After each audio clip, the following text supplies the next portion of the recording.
Бұл мынандай. Кейбір адам өмір бақи жақсылық жасап, жәннаттық амалдар жасап келіп, жәннатқа бір қарсы қалған кезде, немесе бір зирақ деген мынандай шынтақтаяқ жер қалған кезде адам тозақ істер жасап, тозақтық болып кетеді деп айтады. Хадис бар. Кейбір адамдар оны керісіншесі, иә. Енді көреміз, өмір деген өзі сондай. Я бірде былай болады, бірде былай. Кейбіреу туылғаннан дұрыс жолда жүріп, дұрыс жолмен өреді, кейбіреу туылғаннан қарасаңыз, есі кіргеннен бастап жаман жолда жүреді, сол күйде кетіп қалады. Бұлардың үкім қалайын? Тағдыр деген нәрсеге біз иман келтіреміз. Тағдыр бар. Тағдыр Алла Тағаланың жазуы. Бұл Алланың құдіретін көрсетеді. Бұл бір мәжбүрлікті басқан емес. Біз соны білейік. Және тағдырдың қандай екенін біз біле алмаймыз. Адам бұндай жерге ұрынатын кезі мынадан болады. Бір адам жақсы істер жасап жүреді, кейін қарасаңыз, соңғы уақыттар келген кезде адам арақ ішіп, басқа қылып жүріп, зина жасап, сондай жолдарға түсіп кетеді. Соны қарасаңыз, Аллаға күпірлік істер істеп жүріп келіп, істейді, тозаққа кіреді деген байқамады. Ал кейбір адамдарымыз кеше мысалы атеизмде, 70 жыл атеизмде өмір сүрді, Құдай жоқ деп келді, өмірін соңына қарай істеп, иман келтіріп, намазды оқыды, жұмаққа кірді де кетті. Бұл Алланың тағдыры. Біз бұл нәрселерге иман келтіреміз. Бірақ бұл жазылып қойғандық үшін емес. Тағдыр деген мәселені былай түсініңіздер. Тағдыр деген жазылып қойғаны үшін адам солай істеп жатыр емес, солай істейтін болған үшін солай жазылады. Алла Тағала бізді жаратпай тұрып біледі кім екеніміз. Қазір жаратса, сіз не істейсіз? Қай жерге дейін барып, өміріңіз қай жерде бітетіндігін бәрін білгеннен кейін тура солай болады деп жазады. Сіз келіп бір жерден тәубе етіп арқа қайтатын болсаңыз, тәубе етіп қайтады деп те жазады. Оны сіз біле алмайсыз ғой. Оның үшін адам тағдыр деген нәрсені кесіп айту қиын. Тағдыр деген нәрсені кесіп айту. Біз тағдырдың бар екеніне иман келтіргенбіз. Бұл тағдыр мәселесінде адам терең кетуіне болмайды. Өйткені шеше алмай, осы мәселеде түрлі жабрия деген басқап шыққан еді, мәжбүрміз бізде. Кейбір қадарилер шыққан еді, тағдыр деген нәрсе мүлдем жоқ деп шыққан еді. Бұның барлығы осы тағдыр мәселесін шеше алмағаннан болды. Тағдыр деген ғайып нәрсе ғой. Бір өлшеммен өлшеп бере салмайды. Ахли сүннеттің ғалымдары сөйтіп айтады.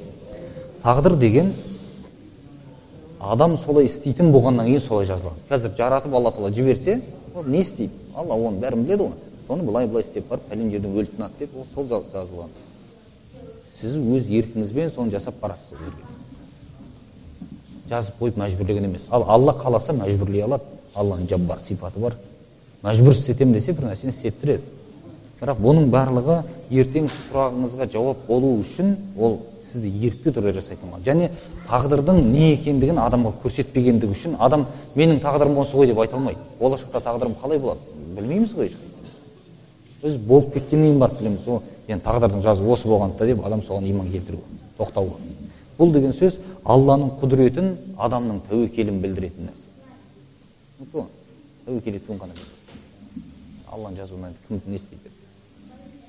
Тағдыр өзгеру деген нәрсе ортадағы муаллақ болған тағдыр бар. Кейбір іс-әрекеттердің өзгеруі.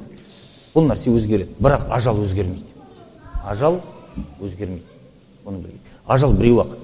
Мысалға, сіз қазір пәлен жерге барған кезде апатқа түсесіз деп тұрған болса, сіз садақа берумен, жақсылық жасаумен сол жерден құтылып кетуіңіз мүмкін, аман қалуыңыз. Бірақ біле алмайсыз ғой сіз ол жерде түспейтініңізде. Бірақ Алла Тағала сіздің тағдырыңыз сол жақсылыққа қарай өзгертеді оны. Жасайды. Ал бірақ ажалдан ешкім аман қалып кетпейді. Ажал біреу. Тек қана адамның өмірі ұзарады деген хадис адамның өмірінің берекелі болуы. Сол. Өмірі ұзақ, кәдімгі 100 жасағандай адамның берекелі болуы. Имам Науауидің өмірі солай ғой. 40 жыл өмір сүрген, жазған кітаптарын есептесеңіз, туылғаннан бастап өлген күніне дейін есептесеңіз, күніне 60 беттен түседі жазған еңбегі. Ол кемі 5 жылға дейін бала болады. Ойнайды. 5 жыл өмірін алып тастаңыз. Одан кейін оқып, ғалым болу керек, одан кейін жазу керек.